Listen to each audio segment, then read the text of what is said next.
Today's review starts with a hypothetical question. What would happen if the Legend of Zelda series met the Final Fantasy series? They get along real well, they have a few drinks, and they get knocked up. What pops out is the origin of the Mana series. And that is what I'm going to talk about today. Final Fantasy Adventure on the Game Boy eventually led to the entire Mana series, from Secret of Mana, Legend of Mana, and the other games. Today, we have a remake of the original Final Fantasy Adventure in the West. First for mobile platforms, but now the PS Vita and PlayStation TV. Here is my official review of the PS Vita and PlayStation TV version of Adventures of Mana.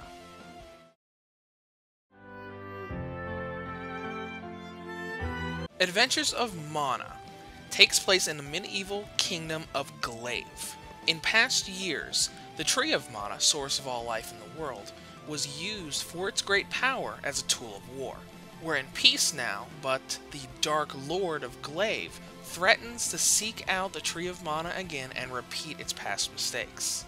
Once a slave to the Dark Lord, a young warrior named Sumo escapes and goes on a journey to protect the tree and the world.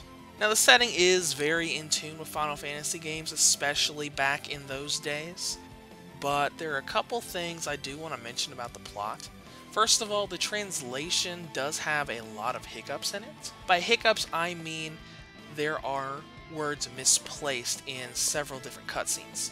Some of them are just spelling mistakes, like using the word can't instead of chant, and some are just completely wrong words.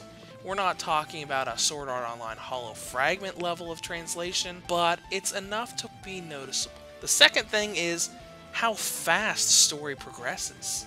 When you go into a scene, you completely skip learning who you're talking to and go straight to very blunt, very vague story progression.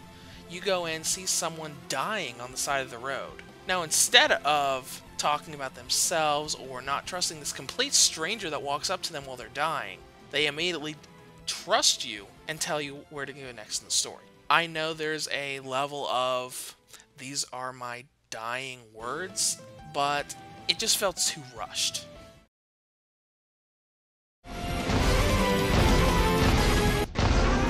As we go with the intro, Adventures of Mana is like a classic Legend of Zelda game, like A Link to the Past or the Oracle games, with some Final Fantasy elements thrown into the mix, like leveling up, item drops from enemies, and finding shops and inns where you can heal and buy new items. Now you progress through the game through a large overworld map that is basically a giant grid, where each square on the grid is a different part of the map that you explore. Every time you go to a new square, it's added to the world map, so the more you explore, the more you have to reference if you have to look at the map to figure out where you need to go next. Speaking of figuring out where you need to go, this is part of the challenge of the game. You're going to have basic directions from NPCs and past story events of where to go, but you're going to have to figure out how to get there on your own. Some of these might just be go to the right a few squares on the grid and you're at the next town where the next story scene or dungeon will pop up. Or you could have to move around a river and use a specific item to cross the river to be able to find the path that actually goes to where you're supposed to go.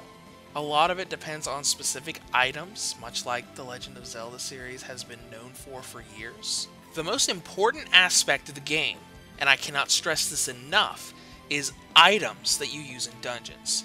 You can buy items from shops or get them as item drops from enemies that you have to use in every single dungeon.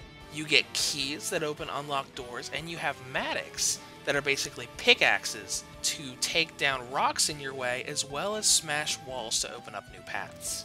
You have to use matics and keys in every single dungeon, and the fact this is a one-to-one remake of the original Final Fantasy Adventure means that you have to have a good stock of these or you're going to run into problems. In the original game, there were situations where you could get stuck in a dungeon forever with no way of completing it, and that is still in the remake.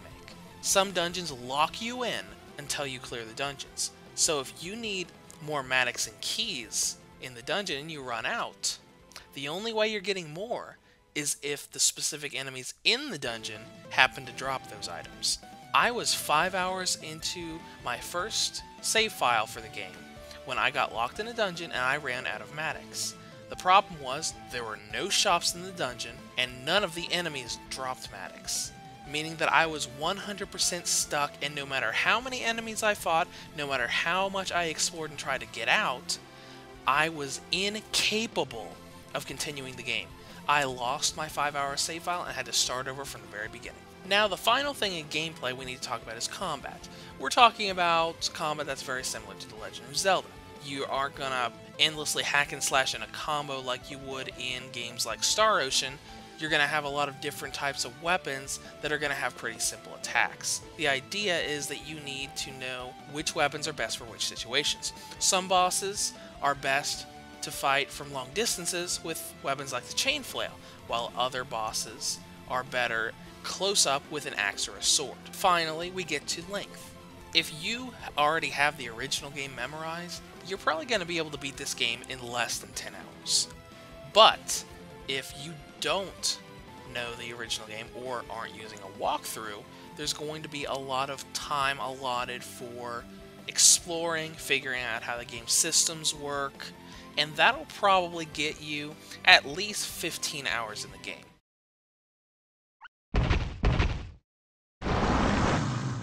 Now, as for presentation, which I don't have a lot to talk about. The visuals definitely got a complete overhaul, because we went from this back in the Game Boy to this on the PlayStation Vita and PlayStation TV.